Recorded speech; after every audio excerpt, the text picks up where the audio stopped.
എല്ലാവർക്കും നമസ്കാരം. കൊമേഴ്സ് ഗൈഡിന്റെ മറ്റൊരു ഓൺലൈൻ ക്ലാസ്സിലേക്ക് എല്ലാവരെയും സ്വാഗതം ചെയ്യുന്നു. ഇന്നത്തെ ക്ലാസ്സിൽ കൊമേഴ്സ് സിലബസിലെ സെക്കൻഡ് മൊഡ്യൂളിലെ ഇന്ത്യൻ അക്കൗണ്ടിംഗ് സ്റ്റാൻഡേർഡ്സ് പാർട്ട് 2 ആണ് നമ്മൾ ഡിസ്കസ് ചെയ്യുന്നത്. കഴിഞ്ഞ ക്ലാസ്സിൽ അക്കൗണ്ടിംഗ് സ്റ്റാൻഡേർഡ് എന്താണെന്ന് നമ്മൾ പറഞ്ഞു. അതേപോലെ തന്നെ ഇന്ത്യൻ അക്കൗണ്ടിംഗ് സ്റ്റാൻഡേർഡ്സിൽ ഓർത്തിരിക്കേണ്ട പ്രധാനപ്പെട്ട അക്കൗണ്ടിംഗ് സ്റ്റാൻഡേർഡ്സ് നമ്മൾ ഡിസ്കസ് ചെയ്തു. ഇന്ന് അതിന്റെ ബാക്കിയാണ് നമ്മൾ പറയുന്നത് കേട്ടോ. അതായത് അക്കൗണ്ടിംഗ് സ്റ്റാൻഡേർഡ്സ് എന്താണെന്നുള്ളത് നമ്മൾ നേരത്തെ ഡിസ്കസ് ചെയ്തിട്ടുണ്ട്. കമ്പനീസിന്റെ ഫൈനാൻഷ്യൽ സ്റ്റേറ്റ്മെന്റ്സ് എങ്ങനെ പ്രിപ്പയർ ചെയ്യും, എങ്ങനെ പ്രസന്റ് ചെയ്യും എന്ന് ഗവേൺ ചെയ്യുന്ന സെറ്റ് ഓഫ് പ്രിൻസിപ്പിൾസിനെയും ഗൈഡ് ലൈൻസിനെയാണ് അക്കൗണ്ടിംഗ് സ്റ്റാൻഡേർഡ്സ് എന്ന് പറയുന്നത്. എന്തിനു വേണ്ടിയിട്ടാണ് അക്കൗണ്ടിംഗ് സ്റ്റാൻഡേർഡ്സ് ഡെവലപ്പ് ചെയ്തിട്ടുള്ളത്? അതായത് കമ്പനീസിന്റെ ഫൈനാൻഷ്യൽ റിപ്പോർട്ടിംഗിൽ ഒരു കൺസിസ്റ്റൻസിയും ട്രാൻസ്പാരൻസിയും കമ്പാരബിലിറ്റിയും ഉറപ്പുവരുത്താൻ വേണ്ടിയിട്ടാണ്. സിമ്പിൾ ആയിട്ട് പറയുകയാണെങ്കിൽ എല്ലാ കമ്പനീസും ഒരേ രീതിയിൽ അക്കൗണ്ടിംഗ് വർക്ക് ചെയ്യാൻ വേണ്ടിയിട്ടാണ് അക്കൗണ്ടിംഗ് സ്റ്റാൻഡേർഡ്സ് ഇൻട്രൊഡ്യൂസ് ചെയ്തിട്ടുള്ളത്. ഇനി അടുത്ത പോലെ നോക്കൂ, ഇന്ത്യയിലെ അക്കൗണ്ടിംഗ് സ്റ്റാൻഡേർഡ്സ് ഇഷ്യൂ ചെയ്യുന്ന ഏറ്റവും പ്രധാനപ്പെട്ട ഒരു ഓർഗനൈസേഷൻ ആണ് institute of chartered accountant of India അഥവാ ICAI. ഈ institute of chartered accountants of India 1977 ഇന്ത്യയിലെ കമ്പനീസിന് വേണ്ടിയിട്ട് 29 അക്കൗണ്ടിംഗ് സ്റ്റാൻഡേർഡ്സ് ഇൻട്രൊഡ്യൂസ് ചെയ്തിട്ടുണ്ട്. ഇതാണ് ട്രഡീഷണൽ ഇന്ത്യൻ അക്കൗണ്ടിംഗ് സ്റ്റാൻഡേർഡ്സ്. ഇത് ഡിനോട്ട് ചെയ്യാൻ വേണ്ടി ഉപയോഗിക്കുന്ന ക്യാപിറ്റൽ ലെറ്റേഴ്സ് ആണ് AS. ഇതൊന്ന് ഓർത്തിരിക്കാം. ഇനി അടുത്തത്, ഈ അക്കൗണ്ടിംഗ് സ്റ്റാൻഡേർഡ്സിൽ ഓരോ പീരീഡിലും ചെറിയ ചെറിയ മാറ്റങ്ങൾ ഉണ്ടായിട്ടുണ്ട്. ഓക്കെ, ഒരു വലിയൊരു മാറ്റം ഉണ്ടായത് ഇന്റർനാഷണൽ ലെവലില് കമ്പനീസ് ഫോളോ ചെയ്യാൻ വേണ്ടിയിട്ട് കുറച്ച് സ്റ്റാൻഡേർഡ്സ് ഇൻട്രൊഡ്യൂസ് ചെയ്തു. അത് അറിയപ്പെടുന്നത് ഇന്റർനാഷണൽ ഫിനാൻഷ്യൽ റിപ്പോർട്ടിംഗ് സ്റ്റാൻഡേർഡ്സ് അഥവാ IFRS എന്നാണ്. അപ്പൊ ഈ ഒരു IFRS ഇൻട്രൊഡ്യൂസ് ചെയ്തപ്പോൾ ഇന്ത്യൻ അക്കൗണ്ടിംഗ് സ്റ്റാൻഡേർഡ്സ് ഈ IFRS ആയിട്ട് കൺവേർട്ട് ചെയ്ത് കുറച്ച് അക്കൗണ്ടിംഗ് സ്റ്റാൻഡേർഡ്സ് ഇൻട്രൊഡ്യൂസ് ചെയ്തു. ഓക്കെ, അത് അറിയപ്പെടുന്നത് IND-AS എന്നാണ്. ക്ലിയർ ആണല്ലോ? ഇത് ഓർത്തിരിക്കണേ, IND-AS. ഇതാണ് നമ്മൾ കഴിഞ്ഞ ക്ലാസ്സിൽ കണ്ടിട്ടുള്ള അക്കൗണ്ടിംഗ് സ്റ്റാൻഡേർഡ്. IND-AS എന്നാണ് അത് ഡിനോട്ട് ചെയ്യുന്നത്. ഓക്കെ, അപ്പൊ ഇന്ത്യയിലുള്ള വലിയ വലിയ companies, large companies, listed companies ഒക്കെ നിർബന്ധമായിട്ടും ഈ IND അക്കൗണ്ടിംഗ് സ്റ്റാൻഡേർഡ്സ് ഫോളോ ചെയ്യണം. ഓക്കെ, ഇനി ചെറിയ സ്മോൾ ആൻഡ് മീഡിയം എന്റർപ്രൈസസ് നമ്മൾ നേരത്തെ കണ്ട ട്രഡീഷണൽ അക്കൗണ്ടിംഗ് സ്റ്റാൻഡേർഡ്സ് ആണ് ഫോളോ ചെയ്യേണ്ടത്. 29 ട്രഡീഷണൽ അക്കൗണ്ടിംഗ് സ്റ്റാൻഡേർഡ്സ് ഉണ്ടല്ലോ, അതാണ് ഫോളോ ചെയ്യേണ്ടത്. ഇത് മനസ്സിലായിട്ടുണ്ടല്ലോ? കൺഫ്യൂഷൻ ആവരുത് കേട്ടോ. ഇതൊന്നും കൂടി ക്ലിയർ ആകാൻ വേണ്ടിയിട്ട് ഈ ഒരു ടേബിൾ ഒന്ന് നോക്കൂ. അതായത് 1977 institute of chartered accountant of India 29 accounting standards introduce ചെയ്തു. ഓക്കെ, 2006 കമ്പനീസ് ആക്ടിന് കീഴിൽ വരുന്ന എല്ലാ കമ്പനീസും ഈ ഇൻട്രൊഡ്യൂസ് ചെയ്ത അക്കൗണ്ടിംഗ് സ്റ്റാൻഡേർഡ്സ് നിർബന്ധമായിട്ട് ഫോളോ ചെയ്യണമെന്ന് റെഗുലേറ്റ് ചെയ്തു. ക്ലിയർ ആണല്ലോ? Then 2011 ministry of corporate affairs പുതിയൊരു പ്രൊപ്പോസൽ ഇൻട്രൊഡ്യൂസ് ചെയ്തു. അതിൽ എന്താ ഉണ്ടായിരുന്നത്? അതായത് ഇന്ത്യയുടെ അക്കൗണ്ടിംഗ് സ്റ്റാൻഡേർഡ്സ് IFRS ആയിട്ട് മെർജ് ചെയ്ത് ഇന്ത്യ അക്കൗണ്ടിംഗ് സ്റ്റാൻഡേർഡ് എന്ന് പറയുന്ന പുതിയ അക്കൗണ്ടിംഗ് സ്റ്റാൻഡേർഡ്സിന്റെ അഡോപ്ഷൻ ആണ് ഇൻട്രൊഡ്യൂസ് ചെയ്തത്.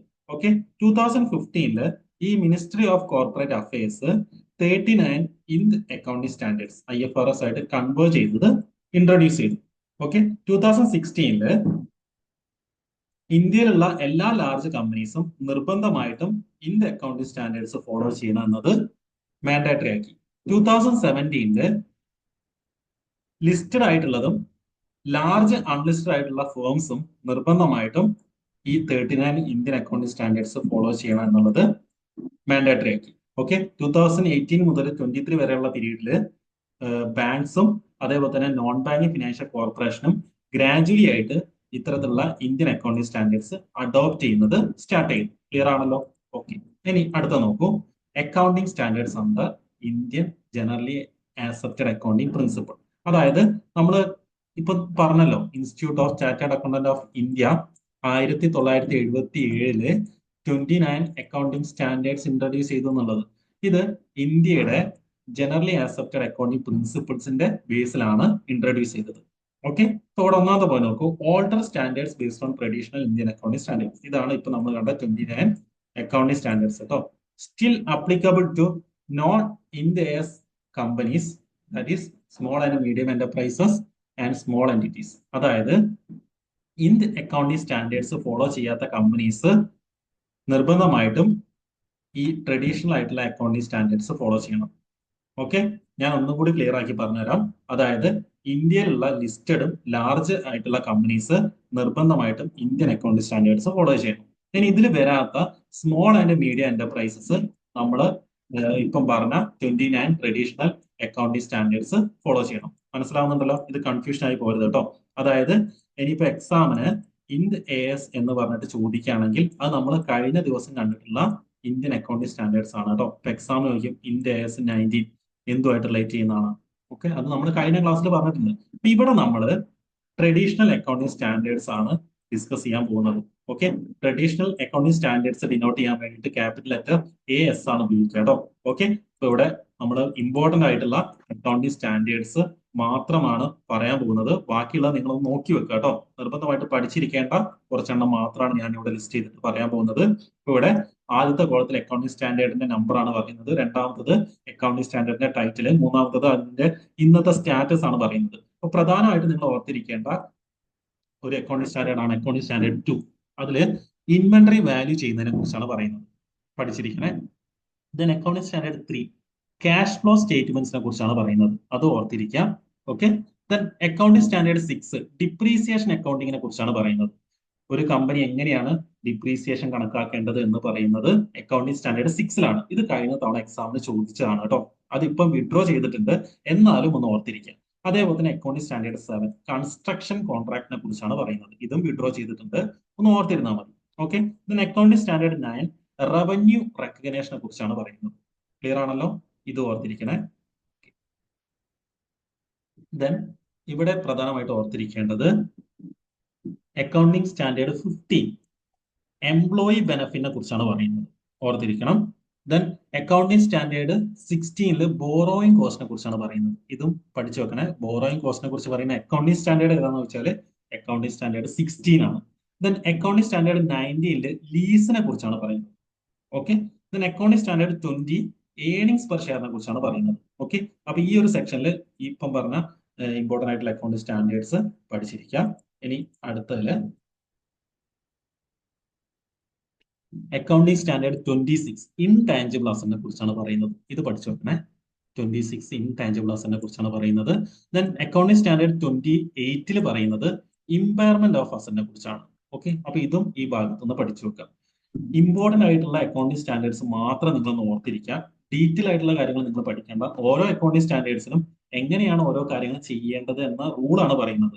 ഓക്കെ, അപ്പൊ ഇത് നിർബന്ധമായിട്ടും ഓർത്തിരിക്കുക കേട്ടോ. ക്ലിയർ ആണല്ലോ.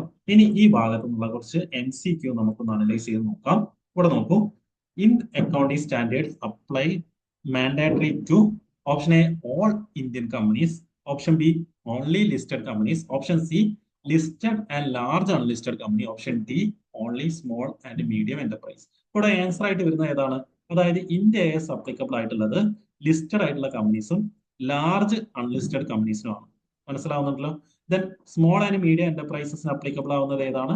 ട്രഡീഷണൽ അക്കൗണ്ടിംഗ് സ്റ്റാൻഡേർഡ്സ് ആണ് കേട്ടോ. ഓക്കെ, ദെൻ അടുത്ത ക്വസ്റ്റ്യൻ നോക്കൂ. Accounting standard 2 inventories should be valued at. അതായത് അക്കൗണ്ടിംഗ് സ്റ്റാൻഡേർഡ് 2 ഇൻവെന്ററി എങ്ങനെ വാല്യൂ ചെയ്യണം എന്നാണ് പറയുന്നത്. അതെങ്ങനെയാണെന്നാണ് ക്വസ്റ്റിൽ പറയാൻ ചോദിച്ചത്. Option A market price, option B lower of cost or net realisable value, option C replacement cost, option D higher of cost or market value.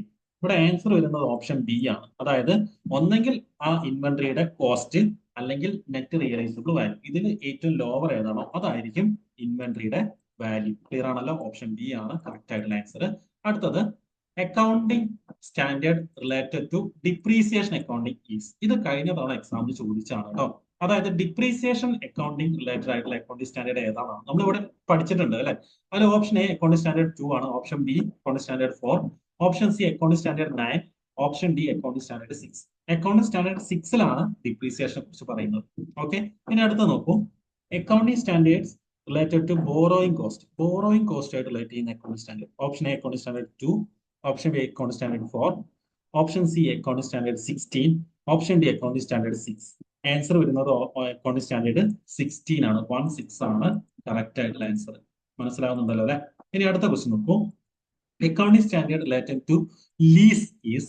Option A accounting standard 2, B accounting standard 19, option C accounting standard 16, option D accounting standard 6. അപ്പൊ ലീസുമായിട്ട് relate ചെയ്യുന്ന accounting standard 19 ആണ്. അപ്പൊ ഈ രീതിയിലാണ് ഈ ഭാഗത്ത് നിന്ന് ചോദ്യങ്ങൾ ഉണ്ടാവുക. അപ്പൊ അതിൽ ഇമ്പോർട്ടന്റ് ആയിട്ടുള്ള അക്കൗണ്ടിംഗ് സ്റ്റാൻഡേർഡ്സ് നിങ്ങൾ നിർബന്ധമായിട്ടും പഠിച്ചിരിക്കണം. ഓക്കെ, ഇത്രയും കാര്യങ്ങളാണ് നമ്മൾ ഇന്നത്തെ ക്ലാസ്സിൽ ഡിസ്കസ് ചെയ്യുന്നത്.